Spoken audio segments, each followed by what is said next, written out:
વડોદરામાં ભગવાન જગન્નાથની 44મી રથયાત્રા નીકળી. મેયરની ગેરહાજરીમાં ડેપ્યુટી મેયર પરહિદ વિધિ કરી હતી.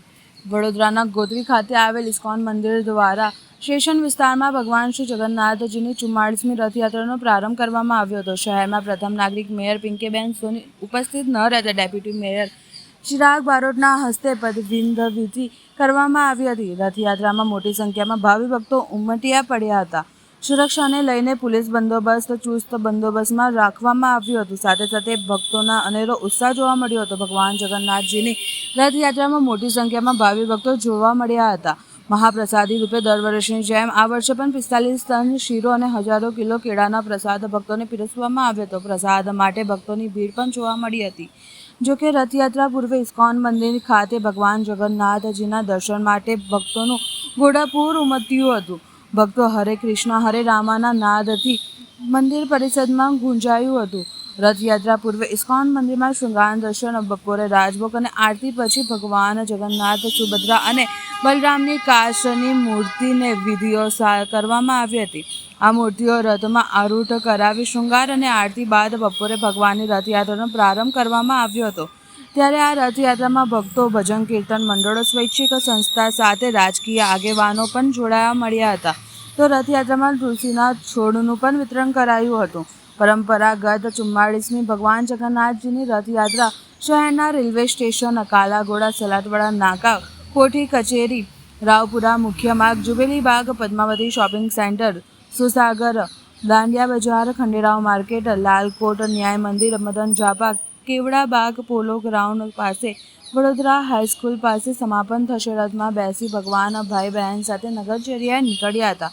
આ રથયાત્રા રેલવે સ્ટેશનથી નીકળીને બગીખાના ખાતે પૂર્ણ થવાની છે, જેને લઈને વડોદરા શહેર પોલીસ તંત્ર દ્વારા ગુરુવાર વડોદરા શહેર રેલવે સ્ટેશનથી 7 કિલોમીટરનું રૂટનું રિહર્સલ પણ યોજાયું હતું. જેમાં police commissioner Narasimha Kumar, additional police commissioner doctor Leena Patil સહિતના ઉચ્ચ અધિકારીઓ પણ હાજર રહ્યા હતા.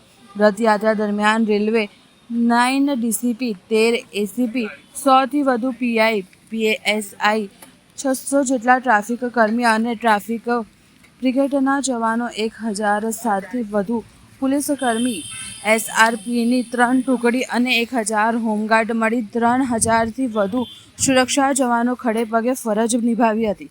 ઇસ્કોન મંદિર ખાતે વહેલી સવારથી જ ભક્તોનો ઘોડાપૂર જોવા મળી રહ્યું હતું, પરંતુ સાથે જ રાજકારણીઓ પણ જોવા મળી રહ્યા હતા. શહેર ભાજપ પ્રમુખ ડૉક્ટર જયપ્રકાશ સોની, રાવપુરાના ધારાસભ્ય અને વિધાનસભાના મુખ્ય દંડક બાલકૃષ્ણ શુક્લ, મુખ્ય મ્યુનિસિપલ કમિશનર અરુણ મહેશ બાબુ સહિત આગેવાનો પહોંચી ભગવાનના દર્શન કરી ધન્યતા અનુભવી હતી. ભગવાન જગન્નાથજીની રથયાત્રા અને અષાઢી બીજની આપના માધ્યમથી તમામ શહેરીજનોને શુભેચ્છા પાઠવું છું.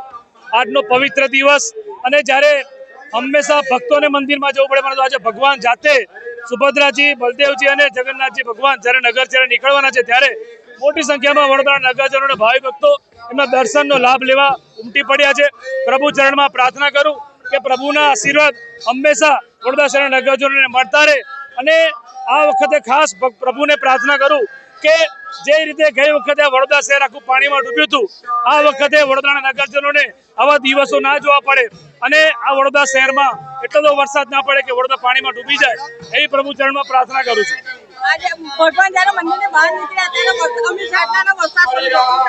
આ પવિત્ર દિવસે હંમેશા અમી છાંટના થાય છે. આ પ્રભુના આશીર્વાદ છે, આ પ્રભુના આશીર્વાદ છે જે નગરજનોને મળી રહ્યા છે. અને પ્રભુના, અને એના માટે જ તમામ નગરજનો બહુ ખુશ છે. ઉત્સાહનો માહોલ છે, તહેવારનો માહોલ છે, અને આવી રીતે આપણે હર્ષોલ્લાસથી હંમેશા આવા તહેવારો ઉજવતા રહીએ એવી પ્રાર્થના કરું છું.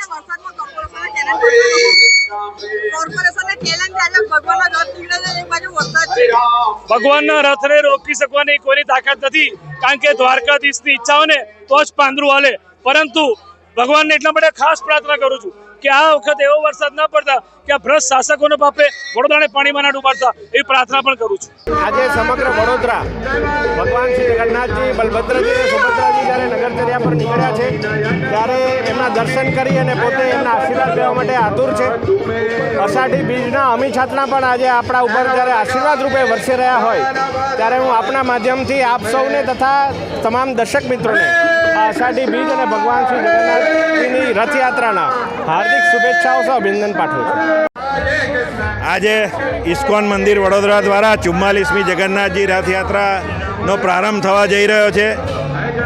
વડોદરા શહેરના નગરજનો શ્રદ્ધાળુઓ ખૂબ જ મોટી સંખ્યામાં ભગવાન જગન્નાથજીના દર્શન કરવા માટે ઉમટી પડ્યા છે.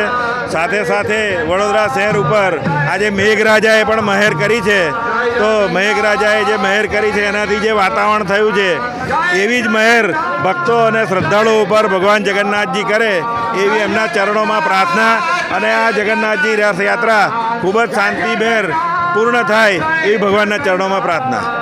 વર્ષોની પરંપરા અનુસાર છેલ્લા 43 વર્ષથી ઇસ્કોન દ્વારા આયોજિત ભગવાન જગન્નાથજી, ભગવાન બલભદ્ર અને સુભદ્રાજીની આ નગરચર્યા આ વર્ષે પણ 44મા વર્ષે રંગે ચંગે જ્યારે નીકળી છે ત્યારે અને વડોદરા શહેરના તમામ નગરજનો ભાવિ ભક્તો બનીને જ્યારે આવ્યા છે.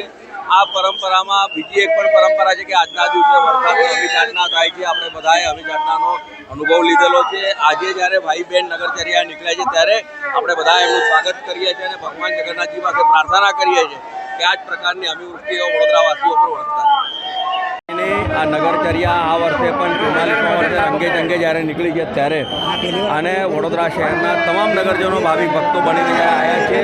આ પરંપરામાં બીજી એક પણ પરંપરા છે કે આજના દિવસે વરસાદની અભિયાચના થાય છે. આપણે બધાએ અભિયાચનાનો અનુભવ લીધેલો છે. આજે જ્યારે ભાઈ બહેન નગરચર્યા નીકળ્યા છે ત્યારે આપણે બધા એમનું સ્વાગત કરીએ છીએ અને ભગવાન જગન્નાથજી પાસે પ્રાર્થના કરીએ છીએ કે આ જ પ્રકારની અભિવૃષ્ટિઓ વડોદરાવાસીઓ પર વરસતા છે.